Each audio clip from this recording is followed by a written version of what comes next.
साथियों नमस्कार। Advocate Narendra Joshi YouTube channel पर आपका हार्दिक स्वागत है।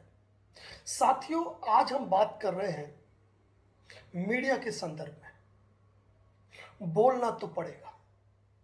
कभी कभी कुछ ऐसी बात हो जाती है जहां पर किसी भी जागरूक नागरिक का बोलना अति आवश्यक हो जाता है। बात को लंबी नहीं ले जाते हुए मैं आज मुद्दे की बात करूंगा, क्योंकि आज मेरी जो आवाज है वो मीडिया के लिए है। मैं मीडिया के उन तमाम साथियों से निवेदन करना चाहता हूं जिन्होंने सद्दाम के मामले को उठाया था, जिन्होंने उदयपुर में नकली नोट के 6 लाख रुपए के प्रकरण को उठाया था। जब 6 लाख रुपए के नकली नोट बरामद हुए थे तो हिंदुस्तान के हर अखबार ने, हर इलेक्ट्रॉनिक मीडिया ने, छोटे छोटे यूट्यूबर्स ने उस खबर को प्रमुखता से प्रकाशित किया, क्योंकि उसमें टीआरपी थी।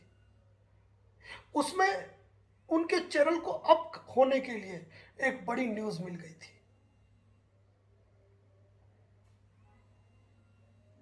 लेकिन बात यह आती है कि जब वह व्यक्ति पुलिस षड्यंत्र का शिकार हुआ, 5 महीने जेल में रहा, पुलिस के उच्चाधिकारियों ने ही अनुसंधान करके उस व्यक्ति को निर्दोष बताया, और वह व्यक्ति जब बाहर आया तो कितने मीडिया हाउस ने या कितने लोगों ने उस खबर को अपने चैनल पे दिखाया। उदयपुर के उन न्यूज चैनल्स, उन अखबारों को मैं तहे दिल से धन्यवाद देता हूं जिन्होंने इस सच्चाई को जनता के सामने लाया। लेकिन बात यह होती है कि क्या केवल चंद न्यूज़पेपर्स ने या चंद इलेक्ट्रॉनिक मीडिया चैनल ने या चंद यूट्यूब चैनल ने इस खबर को उठाया था? नहीं, उस समय यह एक नेशनल न्यूज थी जो बड़े बड़े न्यूज चैनल पर चली। लेकिन जब सद्दाम बाहर आया, जब पुलिस के उच्चाधिकारियों ने माना कि सद्दाम निर्दोष है, तो उसकी खबर को किसने उठाया? मेरी नजर में जो है वह उदयपुर न्यूज, अलर्ट राजस्थान और न्यूज 91 और उदयपुर के जो भी प्रतिष्ठित अखबार है वह अखबार। लेकिन वह लोग क्यों चुप रहे जब उन्होंने 6 लाख के नकली नोट मिलने पर सद्दाम को देशद्रोही साबित कर दिया? वो न्यूज चैनल कहां चले गए? वो यूट्यूबर कहां चले गए?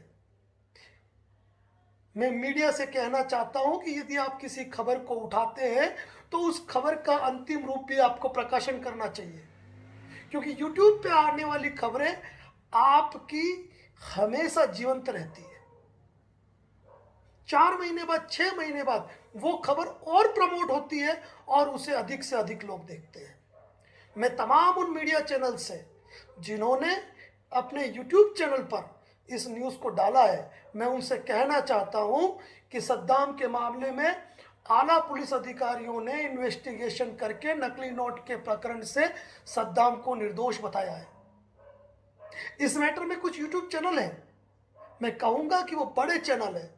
जब मैंने उनके नीचे कमेंट की ना, तो उन्होंने कमेंट्स तक डिलीट कर दी। और कुछ यूट्यूब चैनल तो ऐसे हैं जो सिस्टम के खिलाफ आवाज उठाने की सामर्थ्य नहीं है उसमें। यानी कि वो किसी व्यक्ति को देशद्रोही बता सकते हैं, वो किसी व्यक्ति को गलत बता सकते हैं, किसी व्यक्ति को आतंकवादी बता सकते हैं, किसी व्यक्ति को अपराधी बता सकते हैं, लेकिन जब उस व्यक्ति का सच सामने आता है तो उनका चैनल रुक सा जाता है। क्यों? क्या आप सच बोलना नहीं जानते हैं? मेरा तमाम उन यूट्यूबर से कहना है जिन्होंने इस खबर को चलाया है, यदि मानवीय दृष्टिकोण रखते हैं, सच का साथ देना चाहते हैं, या अगर अब तक आपको जानकारी नहीं है तो हमारे यूट्यूब चैनल पर इसकी जानकारी उपलब्ध है, आप देख सकते हैं। आपको चाहिए कि आपने जो खबर प्रकाशित की थी, उन खबर के नीचे लिंक में आप उस खबर को भी प्रकाशित करते हुए उसका लिंक डालें कि आखिर सद्दाम बाहर आया और सद्दाम के षड्यंत्र का शिकार हुआ। मीडिया देश का चौथा स्तंभ है। आपका यह दायित्व बनता है कि आप, यदि आप सच तक पहुंचते हैं, क्योंकि पहले जो भी आपने रिपोर्ट्स दी वह पुलिस के द्वारा दी गई जानकारी के आधार पर दी, उस समय के तथ्यों के आधार पर दी, लेकिन जब आज सच्चाई आपके सामने है कि वह व्यक्ति बेकसूर साबित हो चुका है और बेकसूर होते हुए उसने 5 महीने की जेल भुगती है, तो क्या आपका जर्नलिज्म आपको यह नहीं सिखाता है? क्या आपका प्रोफेशनल आपको यह नहीं सिखाता है कि किसी खबर को अगर आपने दिया है तो उसका आगे का वर्जन क्या है वह आप दें? अगर आप चाहें तो तत्कालीन आईओ से बात कर सकते हैं, उस मुखबिर से बात कर सकते हैं जिसको ये जानकारी मिली कि उसको जानकारी कहां से मिली, तत्कालीन आईओ ने ऐसी कार्रवाई क्यों की। लेकिन हम आपको ये नहीं कहेंगे क्योंकि यह आपके लिए कठिन काम हो सकता है, लेकिन सच को तो आप सामने ला सकते हैं। क्योंकि जब ये न्यूज़ प्रकाशित हुई तो राजस्थान के बड़े चैनलों ने इस न्यूज़ को उठाया, हर यूट्यूबर ने उठाया, छोटे से छोटे यूट्यूबर ने इस खबर को पोस्ट किया, बड़े से बड़े न्यूज़ चैनल ने इस खबर को पोस्ट किया, बड़े से बड़े अखबार ने इसको छापा। लेकिन जब बात सद्दाम के बेकसूर साबित होने की है तो क्या उन लोगों का दायित्व नहीं है, उन मीडिया हाउसेस, उन यूट्यूब चैनल, उन अखबारों का दायित्व नहीं है जब तक कि उन्होंने सद्दाम के बेकसूर होने की कहानी को प्रकाशित नहीं किया? या फिर आप सिस्टम के खिलाफ जाने से डरते हैं, या आप सिस्टम के खिलाफ बोलना नहीं चाहते हैं? क्योंकि निर्भीकता और निष्पक्षता ये 2 आयाम होते हैं मीडिया के। मैं तमाम मीडिया साथियों से माफी चाहूंगा यदि आज किसी को मेरी बात बुरी लग रही हो, लेकिन मैं तहे दिल से शुक्रगुजार हूं उदयपुर न्यूज का, अलर्ट राजस्थान का,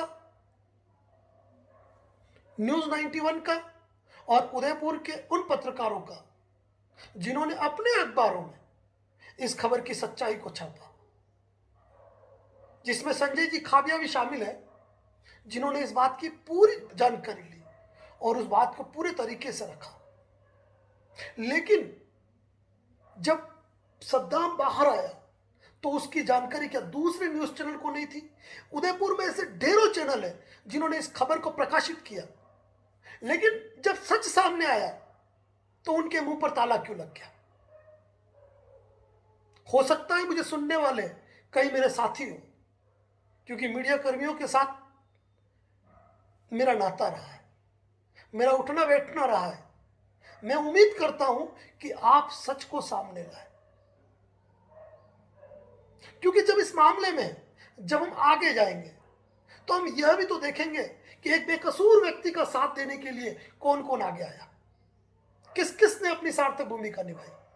क्योंकि यह घटना आज एक सद्दाम के साथ है, ऐसे ढेरों सद्दाम आज की तारीख में मौजूद हो सकते हैं जो किसी न किसी रूप से बेगुनाह होते हुए जेल की सलाखों के पीछे। आवाज तो बुलंद करनी होगी। साथियों, मेरा इस वीडियो का मकसद यह नहीं है कि मैं किसी की भावनाओं को आहत करूं, लेकिन आज मैंने कुछ मीडिया चैनलों पर नीचे जब कमेंट में अपनी पोस्ट डाली तो उन्होंने इस पोस्ट को रिमूव किया, जहां पर मैंने उनसे यह कहा कि आपने जो पहले खबर दी थी वह तथ्यों के आधार पर थी, वह पुलिस द्वारा दी गई जानकारी के आधार पर थी, लेकिन यहां एक व्यक्ति षड्यंत्र का शिकार हुआ और एक बेकसूर व्यक्ति 5 महीने की जेल भुगत के आया है। और अब जब उसी पुलिस विभाग के आला अधिकारियों ने उस व्यक्ति को निर्दोष बताया है, तो क्या आपके वहां पर एक समाचार खंडन नहीं होना चाहिए कि एक व्यक्ति बेकसूर होते हुए 5 महीने की जेल भुगत के आया? लेकिन उस खबर में टीआरपी नहीं है, उस खबर में आपको सिस्टम के खिलाफ बोलना पड़ेगा, उस खबर में आपको सद्दाम के हक के लिए बोलना पड़ेगा। हो सकता है आपको जानकारी ना हो, लेकिन अब तो आपको जानकारी है, क्योंकि इस वीडियो का पोस्ट मैं हर उस न्यूज चैनल के नीचे पोस्ट करूंगा जिसने सद्दाम को देशद्रोही तो बताया, जिन्होंने सद्दाम से नकली नोटों को बरामद होने तो बताया, लेकिन सच सुनकर या सच जानकारी होने पर उन्होंने अभी तक उसका कोई स्पष्टीकरण नहीं दिया। साथियों, ऐसी ढेरों विपदाएं आती है। कई लोग ऐसे षड्यंत्रों के शिकार हैं। मैं तमाम उन मीडिया साथियों से अनुरोध करता हूं कि आप सच जानना चाहते हैं तो निश्चित रूप से हमें कॉल करें। और थोड़ा सा मैं उदयपुर की जनता को भी कहना चाहूंगा कि जब कोई अच्छा वीडियो पोस्ट होता है जहां बात सिस्टम के खिलाफ हो, जहां सिस्टम की कमी के खिलाफ हो, जहां लोगों के अधिकारों के लिए हम बात करते हैं, तो उस वीडियो को शेयर जरूर करें, उसको लाइक जरूर करें और पहुंचाए जनता तक, ताकि फिर कोई एक इनोसेंट व्यक्ति, एक बेगुनाह व्यक्ति फिर कोई सद्दाम न बन जाए और फिर कोई बेगुनाह बिना कसूर के जेलों के पीछे रहे।